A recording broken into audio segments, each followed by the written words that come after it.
Menyikapi adanya cekcok yang terjadi di Kecamatan Manggala terkait sengketa lahan antara warga setempat dengan ahli waris di salah satu lahan di Antang yang kini dijadikan sebagai lapangan atau tempat ibadah dalam acara besar.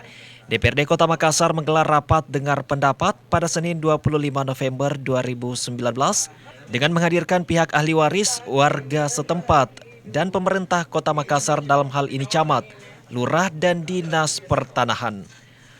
Kepala Dinas Pertanahan Sofyan Manai mengatakan, pemerintah Kota Makassar telah memegang surat bukti perdamaian dengan pihak pemilik lahan.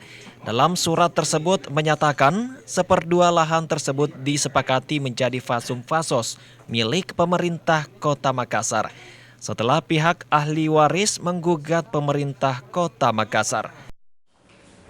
Saya ulangi Pak, bahwa ahli waris masuk Bindeko menggugat di sana lokasi. Yang dia gugat pemerintah Kota Makassar.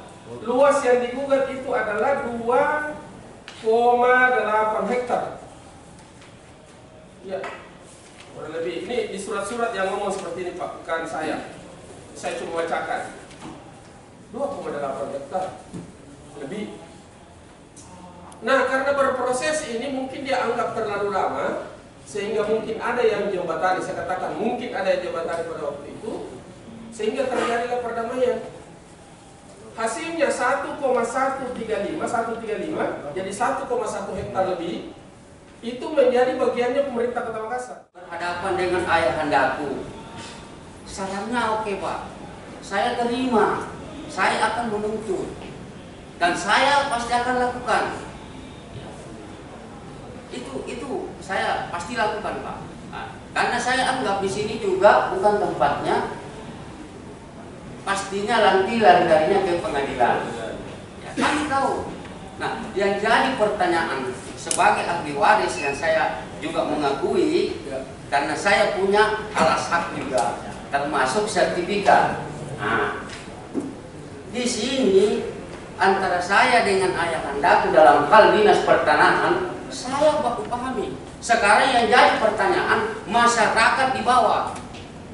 Kok lapangan itu sementara saya sudah ketemu dengan, kok ada sewa menyewa?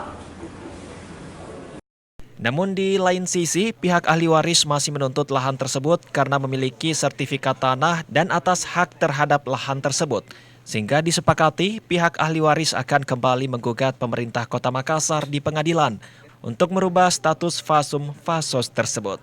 Saya pikir kalau persoalan lahan atas sudah selesai tadi kami fasilitasi, baik dari pihak pemerintah, pihak ahli waris, bahkan masyarakat yang selama ini menguasai lapangan sebagai sarana ibadah. Dan kesepakatan kami itu bahwa pihak ahli waris bersama pemerintah dan masyarakat menyepakati lapangan itu di status quo kan. Karena pihak ahli waris akan menuntut di pengadilan. Kami menunggu sampai dengan selesainya proses pengadilan dan ada putusan tetap. Yang kemudian lapangan itu dalam status quo tetapi boleh dipergunakan masyarakat hanya Idul Fitri dan Idul Adha, hanya sebagai sarana ibadah. Supratman menambahkan agar tidak terjadi lagi cekcok di sekitar lahan antara ahli waris dengan warga sekitar. Lahan tersebut disepakati berstatus quo sambil menunggu hasil dari pengadilan berdasarkan gugatan yang akan dilayangkan ahli waris terhadap pemerintah Kota Makassar. Ira Fajar TV dan Fajar Radio melaporkan.